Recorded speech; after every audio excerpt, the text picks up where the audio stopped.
505 தேர்தல் வாக்குறுதிகளில் 364 திட்டங்களை நாங்கள் நிறைவேற்றியிருக்கிறோம். மேலும் 40 அரசின் பரிசீலனையில் உள்ளன. ஒன்றிய அரசின் உரிய நிதி பங்களிப்புக்காக 37 திட்டங்கள் நிலுவையிலும் 64 திட்டங்கள் அரசால் தற்போதைக்கு நடவடிக்கைக்கு எடுத்துக்கொள்ள முடியாதவையாகவும் உள்ளதுன்னு சிஎம் தெரிவிச்சிருக்கிறார். இவர் தெரிவித்து மாதம் பலாச்சு.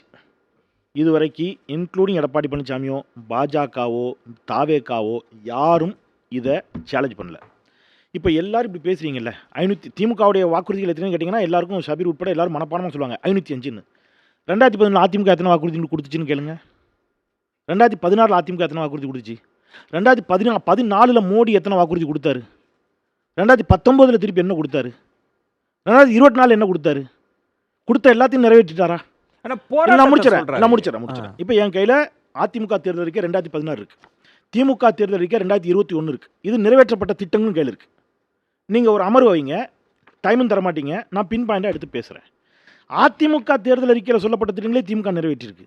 அது மட்டுமா நான் சொல்லட்டுமாங்க? எடுத்து பேசுவோமா? ஒரு ஒப்பீனியனை ஒரு நரேட்டிவை திருப்பி இங்கே பிரச்சனையே இல்லையா அப்படின்னு நான் சொல்ல. அவர் சொன்ன மாதிரி yes I agree with him. முடிச்சிடறேன்.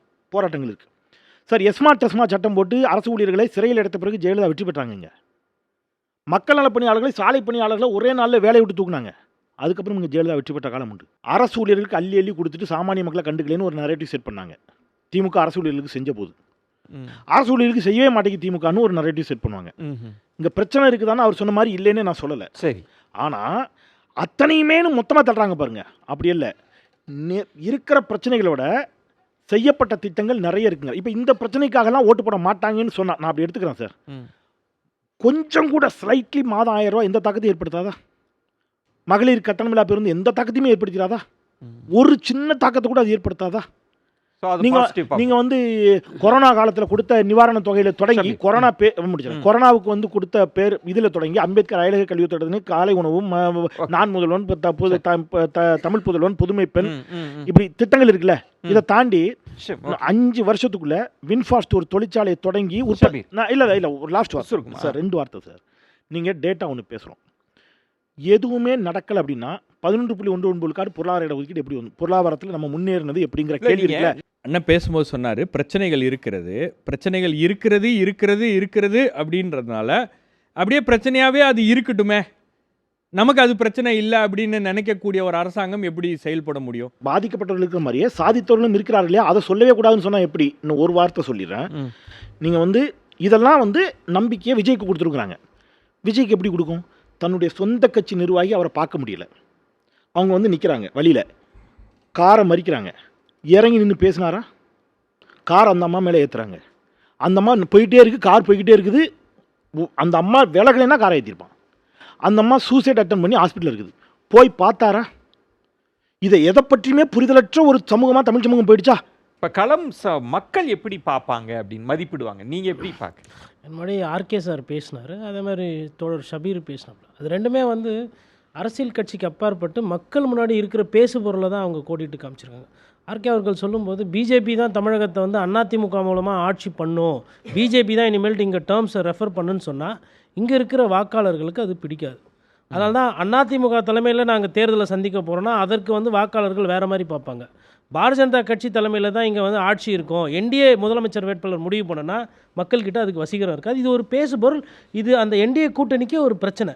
இது எந்த அளவுக்கு பேசுபொருள் பிரச்சனையோ அதே போல் குடும்ப அரசியலும் இங்கே ஒரு பேசுபொருள் பிரச்சனை. அது இருக்கிற காரணத்தினால தான் அம்மையார் ஜெயலலிதா இந்த கோட்பாடு கொள்கைகளெல்லாம் டீட்டெயிலாக போக மாட்டாங்க. எஸ்மா போட்டாங்க, டெஸ்மா போட்டாங்க, அரசு ஊழியர்கள்லாம் கைது பண்ணாங்க.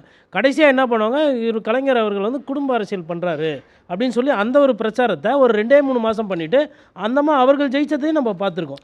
அவர்களும் ஒரு ஊழல் குற்றவாளி, அதையும் நம்ம அங்கே பதிவு பண்ணுறோம். அப்போது அது ஒரு பேசுபொருளாக இருந்திருக்கு. அப்போ இந்த 2 பிரச்சனை இருக்குது. இங்கே கொள்கை ரீதியாக பாஜக விட திமுக வல்லமைப்படுத்துது, திமுக மீது நம்பிக்கை இருக்குது, ஆமாம் இருக்குது, அதில் டவுட்டே கிடையாது. ஆனால் இந்த பிரச்சனையெல்லாம் கடந்து போகிறது அப்படின்றது கிடையாது. மக்கள் இதெல்லாம் கவனத்தில் எடுத்துப்பாங்க. மக்களுக்கு இது பாதிப்பு சம்மந்தப்பட்ட விஷயம் தானேங்க. வேலை எனக்கு பர்மனெண்ட் வேலை வேணுன்றது ஒரு ஆசை தானே. ஆசிரியர் பெருமக்களுக்கு கூட சம்பளம் கொடுக்கல, என்ன பிரச்சனை இருக்குது, மக்கள் எதிர்ப்பு இருக்குது, ஆன்டி இன்கம்பன்சி இருக்குது. இப்போ இது யார் அறுவடை செய்யறது? வசீகர தலைமையை ரொம்ப அவ்வளவு நுணுக்கமாக பலவீனம்லாம் பார்ப்பாங்களா, இல்லை கண்ணை மூடிக்கிட்டு ஒரு வசீகர தலைமையின் பின்னால் ஸ்பாயில்ஸ் போட்டு? எனக்கு முன்னாடி ஆர்கே சார் அதான் சொன்னார், ஜெயிக்கிறவங்களை தோக்க வைக்க முடியும், தோக்கிறவங்களை ஜெயிக்க முடியும், ஆனால் நான் ஜெயிக்க முடியாது. அதுதான் விஜய் அவர்களோட நிலைப்பாடு. அதுதான் இதில் ரவீந்திரன் சார் சொல்லும்போது ஒரு விஷயம் சொல்கிறார் அடிக்கடி, தவளை எலி கூட்டணியாக மாறிடக்கூடாது, தவளை எலி கூட்டணி. அதில் யார் பாம்புன்னு அவர் சொல்லவே இல்லை. இதில் மலைப்பாம்புலாம் வேற ஒளிஞ்சிருக்கு. அதெல்லாம் இந்த அமலாக்கத்துறை மூலிமா வரும். இதெல்லாம் நம்ம பார்க்கணும். மக்கள் எதிர்ப்பு, அதாவது இப்போ செந்தில் பாலாஜியை வெளியே விட்டிங்கன்னா போய் 4 தெரு போய் பிரச்சாரம் பண்ணி ஒரு 8 தொகுதி அவர் வசீகப்படுத்துறாருன்னா, மலைப்பாம்பு அவர் பிடிச்சி வச்சுக்கிச்சுன்னா மக்கள் இருக்குல்ல, முடக்கிட்டாங்கன்னா அதுக்கப்புறம் விஜய் சிபிஐ வழக்கு வேணும்னு சொல்லிட்டு கேக்கெல்லாம் வெட்டி கொண்டாடினாங்க. நான் அன்னிலேருந்து சொல்கிறேன், முதல்ல கிட்டேருந்து தப்பிச்சு போய் நடுக்கடலை சொராமீன் கிட்ட மாட்டிருக்கீங்க. முதலையாச்சும் நீங்கள் ஏதோ தாவி கீவி ஓடி ஆந்துடலாம், சேத்துல கீத்துல பூந்து. சொராமீன் கிட்டேருந்து எப்படி வெளில வருவீங்க? இப்போ நீங்கள் சொல்கிறது அப்போ அங்கே தாவியக்காக்கு போகிற ஓட்டு எவ்வளோ போமோ அவ்வளோதான் போகணும். சொரா படத்தில் நடிச்சவர் தூக்கி அப்படியே இஷ்டமாக வச்சுக்கிட்டாங்கன்னா. ஸோ இப்போ நீங்கள் சொல்கிறது கோட்டீஸ்வரன், இப்போ அமித்ஷா அவர்களோட ஸ்ட்ராட்டஜின்றது அதிமுக பாஜக அணியை ஒன்று பலப்படுத்துது, இன்னொன்று திமுக அணியை பலவீனப்படுத்துது, தாவேகாவையும் பலவீனப்படுத்துது. அது நீங்கள் ரொம்ப நாகரிகமாக அழகாக சொல்கிறீங்க. நான் என்ன சொல்கிறேன்னா, ரெசார்ட் பாலிடிக்ஸ் வரணும். அவங்க விரும்புறது அதான். இவங்களுக்கும் இல்லாமல் அவங்களுக்கும் இல்லாமல் எல்லாருக்கும் வந்த உடனே ஓகே அப்போ ஜி வருவார். வந்துட்டு G polo G resort ready G, எல்லா டிபார்ட்மெண்ட் ப்ளீஸ் கம் ஃபார்வர்ட், கூட்டணி தலைவர்கள்னு பார்த்தா நீங்கள் நினைப்பீங்க திருப்பி இன்கம் டேக்ஸ், அமலாக்கத்துறை, எலெக்ஷன் கமிஷன்லாம் வரும். ஸோ அதை நோக்கி நகர்த்துறாங்க. அதுதான் அவங்க ஆசை. அதனால தான் அவங்க என்ன நினைக்கிறாங்கன்னா, அதிமுக வலுவடையணும், தாவேக்காவும் லைட்டாக வளரணும். அப்புறம் ஓபிஎஸ் பற்றி சொன்னார் பிரியன் சார். நான் அவருக்கு பதிலே சொல்ல, சீன்லேயே இல்லை சார் அவர் ஓபிஎஸ். அவருக்கு வந்து சாய்ஸ் இருக்குன்றாங்க. தாயுள்ளத்தோட திமுகவில் அண்ணாரிவலத்தில் கதவு திறந்தால் தான் அவருக்கு சாய்ஸு. எடப்பாடி பழனிசாமி அன்னைக்கு மூணு கதவு முடியாதான் இருக்குது. இவர் என்ன நினைக்க போறாரு? அவர் ஆல்ரெடி முடிச்சு விட்டாரு சார். தாவேக்கா இருக்கு, திமுக இருக்கு சார். நீங்க எப்படி வாய்ப்பே இல்லை ஜெயிக்கணும்ல, அங்கே போய் அவங்க சீட்டு கொடுக்கணும்ல. 3 முறை முன்னாள் முதலமைச்சர் அவர். ஏதோ செங்கோட்டையன் மாதிரி உடனே சேர்த்துக்க முடியாது. அவருக்கு உண்டான அங்கீகாரம், அவருக்கு உண்டான சீட்டு இதெல்லாம் இருக்கு. அதை தாண்டி என்டிஏல வந்து டிடிவி தினகரனுக்கு வாய்ப்பு இருக்கு. என்னன்னா டெக்னிக்கலாக அது தனி கட்சி, ரெட்டெல்லாம் உங்களுக்கு கொடுக்க மாட்டேன், அது என்னதுன்ற மாதிரி அவர் ப்ளே பண்ணுறாரு. அதை பார்க்கணும். பிரியன், களம் எப்படி இருக்கு, மக்கள் மனநிலை, அதை எப்படி மதிப்பிடுறீங்க? கூட்டணி கணக்கு இதெல்லாம் தாண்டி களம் எப்படி இருக்குன்னு? இப்போது சபீர் சொன்ன மாதிரி, இப்போ சார் ஆர்கே சார் சொன்ன மாதிரிலாம் பிரச்சனைகள் பலது இருக்குங்க, அது சந்தேகம் இல்லை. இப்போது அரசு ஊழியர்கள் ஆசிரியர்கள் பிரச்சனை இருக்குது, இடைநிலை ஆசிரியர்கள் பிரச்சனை இருக்குது, தூய்மை பணியாளர்கள் பிரச்சனை, செவிலியர்கள் வரிசையாக இருக்குது. ஆனால் இது எல்லாமே இன்னைக்கு ஏற்பட்டதில்லை. ஏடிஎம்கே காலத்தில் கதவை தட்டி தட்டி சலிச்சு போயிட்டாங்க அவங்க எல்லாமே. தேர்தல்ன்ற பறந்து அதோட இது அதை எப்படி பார்க்குறீங்க? அந்த ஸ்பெக்ட்ரம் வந்து வேற ஆக்சுவலாக.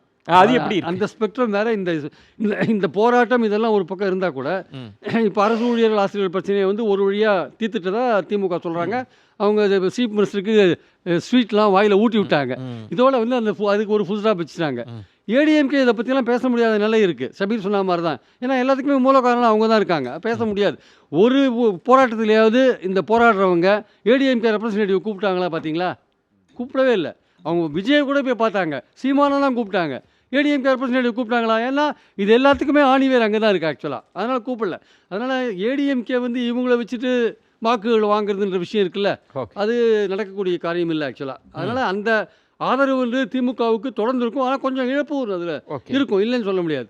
அதனால் ஒரு ஆட்சி, ஒரு 5 வருஷம் முடிஞ்ச ஆட்சி, அது கண்டினியூ பண்ணுறது, ஒரு பாசிட்டிவ் நோட்டில் கண்டினியூ பண்ணுறது இருக்குல்ல, அது ரொம்ப கஷ்டமான காரியம். அது ஆக்சுவலாக அது ரொம்ப பாசிட்டிவ் ஓட்டு வாங்குறது ரொம்ப கஷ்டம். ஜெயலலிதாவுக்கு வந்து 2016 தேர்தல் யுக்தி மூலமாக தான் அது வந்தது. எதிர்கட்சிகளை பலவீனப்படுத்தி அந்த யுக்தியில் தான் அவங்க வந்தாங்களே தவிர இது சாதனைகள் சொல்லி வந்தாங்கன்னு சொல்ல முடியாது. இவங்க வந்து சாதனைகளை சொல்லி வரணும்னு பார்க்குறாங்க. சாதனைகள்லாம் என்ன, பிரேக்ஃபாஸ்ட்டு ஸ்கீம் இருக்குது, பல ஸ்கீம்ஸ் நம்ம ஏற்கனவே பேசியிருக்கோம். இப்போ வந்து ஸ்கீம்ஸ், ஆனால் இந்த ஸ்கீம்ஸில் சாதனைகளால் பலன் அடைஞ்சவங்க இண்டிவிஜுவல் ஓட்டர்ஸ் நீங்கள் ஓட்டாக கன்வெர்ட் பண்ணுறதுக்குல்ல, அதில் தான் இங்கே டிஎம்கே வேலை செய்கிறாங்க. ஆக்சுவலாக ஓட்டர் பை ஓட்டர் வேலை செய்கிறாங்க. நான் போன வாரம் முழுக்க டெல்டா டிஸ்ட்ரிக்டில் இருந்தேன் நான்.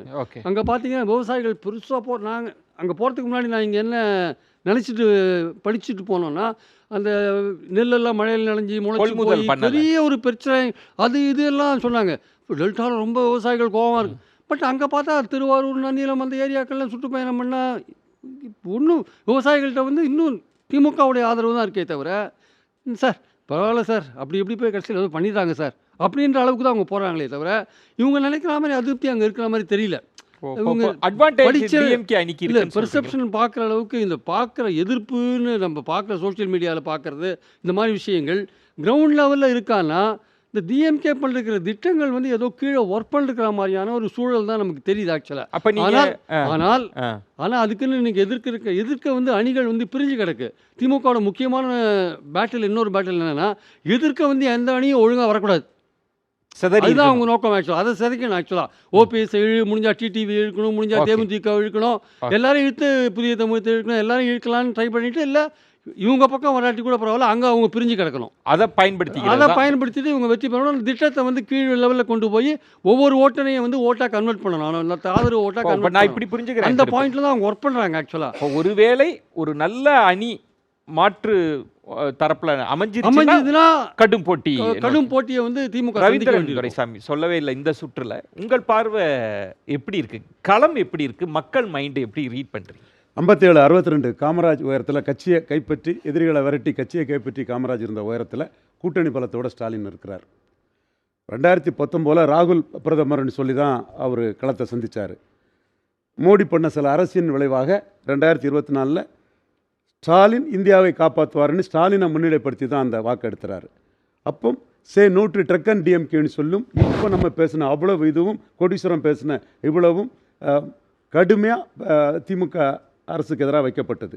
அதையும் மீறி அவர் எடுத்தது தான் 48 எடுப்பார். நான் சொன்னேன் 47 விழுக்காடு வாக்கு அவர் எடுத்தார். இப்போ நான் தெளிவாக சொல்கிறேன், 45 விழுக்காடு வாக்கு ஸ்டாலின் தலைமை கிடைக்கும்.